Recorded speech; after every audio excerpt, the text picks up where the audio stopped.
अस्सलाम वालेकुम, क्या हाल है दोस्तों? ठीक ठाक हो, खैरियत से हो? उम्मीद करूँगा कि बिल्कुल ठीक होंगे जी। आज ईद का जी दूसरा दिन है। पहले दिन व्लॉग नहीं बना पाए दोस्तों, बिज़ी थे। चांद रात वाले दिन शॉप से आए थे जी 4:30 बजे।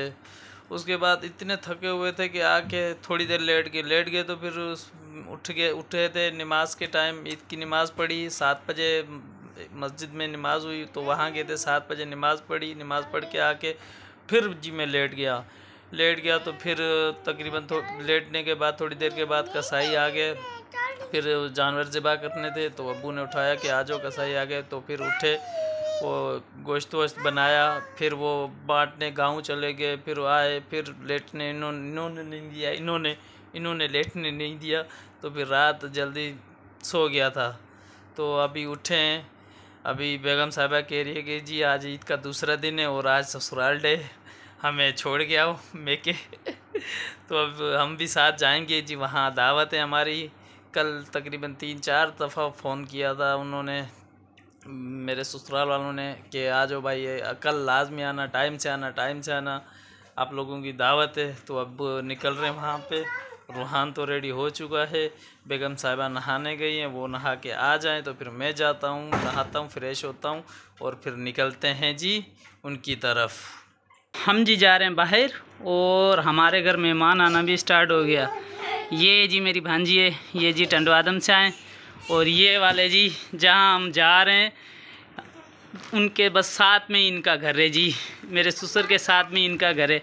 हम वहाँ जा रहे हैं और ये इधर आ गया। ये भी मेरा छोटा भांजा है जी, मोहम्मद अफवान।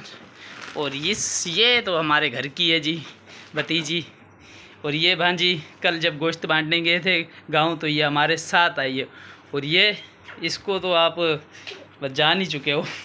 और एक ये जी, अल्हम्दुलिल्लाह जी रेडी भी हो गए, बिल्कुल फ्रेश हो गए, नहा धो के। मेरा सूट, दायान का सूट और रूहान का सूट, तीनों का जी एक जैसा है। ईद के दूसरे दिन का भी एक जैसा है और ईद के पहले दिन का भी एक जैसा था जो हमने कल पहना था। अब ये दायान मेरे साथ है और वो बैठना ही नहीं आ रहा। और भी मेहमान आ गए हैं तो उनके बच्चों के साथ वो बाहर खेल रहा है, कूद रहा है। दोस्त बाइक में पेट्रोल डलवाने हुआ यूँ कुछ, क्योंकि कार में नहीं जाना हो रहा झोल, क्योंकि कार कल सारा दिन मेरे पास थी। गोश्त वोश्त बांटने के लिए जब जाना पड़ा तो मेरे पास थी। फिर बाइक भी मैं लेके गया था अपनी गांव, तो वहाँ पे जो मेरे पास भाड़े पे नौकर काम करता है उसने जाना था अपने घर। ईद का दिन था, उसने बोला भाई मुझे छोड़ो, मैं भी जाऊँ अपने घर बाहर से होके आ जाऊँ, ईद लगी पड़ी है। हमने बोला चलो ठीक है आप होके आ जाओ।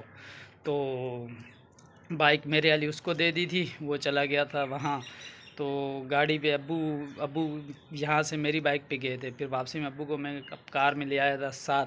फिर झोल में आके कोई अब्बू को काम पड़ गया था तो अब्बू फिर वहीं झोल में रुक गया। मैं आ गया था सांगड़। फिर अब्बू देर से आया, मेरे ससुर जी की बाइक लेके आए हैं।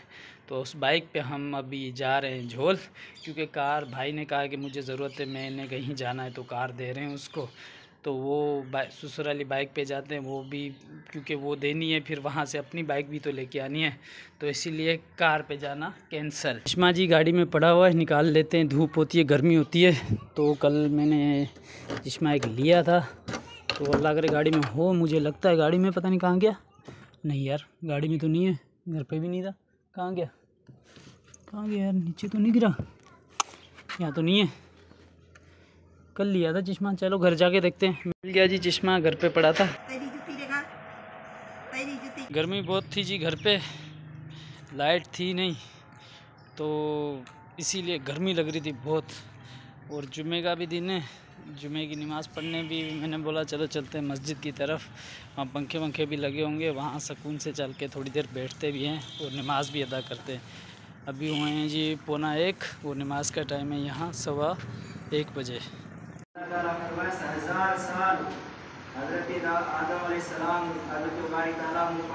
अल्हम्दुलिल्लाह जी नमाज़ पढ़ के आ गए, अभी समझो घर पे पहुंच गए और खाना बन गया होगा। अब खाना खाते हैं, फिर देखते हैं क्या प्रोग्राम बनता है। गया जी वापस सांगड़, बेगम साहिबा और दायान हैं जी वहीं अभी तक।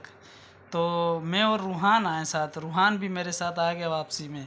ज़िद कर रहा था कि बाबा मैं चलूँगा सांगड़, मैं चलूँगा सांगड़। वहाँ थोड़ी गर्मी भी थी दोस्तों, बहुत गर्मी थी, बहुत गर्मी थी, क्या बताऊँ। एक तो जो मेरे ससुर का जी का घर है ना, वहाँ इतनी गर्म में थोड़ा बंद भी है, और गर्म इतना है कि क्या बताऊँ आपको, मतलब कहने का, एसी के बगैर या कोई एयर कूलर के बगैर तो बंदा रह ही नहीं सकता, इतनी गर्म है। तो अभी इसीलिए मैंने कहा कि रात को नींद आए ना आए, लाइट वहाँ बहुत तंग कर रही थी, बहुत तंग कर रही है। ईद के त्यौहार है लेकिन फिर भी लाइट ने इतना तंग किया हुआ था कि क्या बताएं। तो इसी को मद्देनज़र रखते हुए मैंने और वहाँ ने फैसला किया कि भाई हम जाते हैं सांगड़, तुम माँ बेटा भले वहीं ठहरे रहो। तो मैं और रूहान आ गए सांगड़, सुकून से यहाँ सोएंगे। एसी चल रहा है, कमरा ठंडा है माशाल्लाह से। उम्मीद करते हैं कि पूरी रात कंटिन्यू अच्छी लाइट चलेगी तो हम सुकून की नींद सोएंगे। और यहीं करते हैं अपने इस वीडियो का एंड। फिर इंशाल्लाह किसी नई और अच्छी वीडियो के साथ दोबारा हाजिर होंगे। तब तक के लिए अल्लाह हाफिज़। एंड में रिक्वेस्ट है आपसे कि मेरे चैनल को अभी तक जिसने सब्सक्राइब नहीं किया, please please please please please, Eid का त्यौहार है यार, सब्सक्राइब कर देना प्लीज़।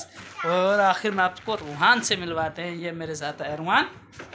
रूहान ईद मुबारक कर, ईद मुबारक कर दोस्तों को। भाई ईद मुबारक कह रहा है, इसका एक ईद मुबारक करने का स्टाइल ही यही है, यही आप समझना। चलो अल्लाह हाफिज़।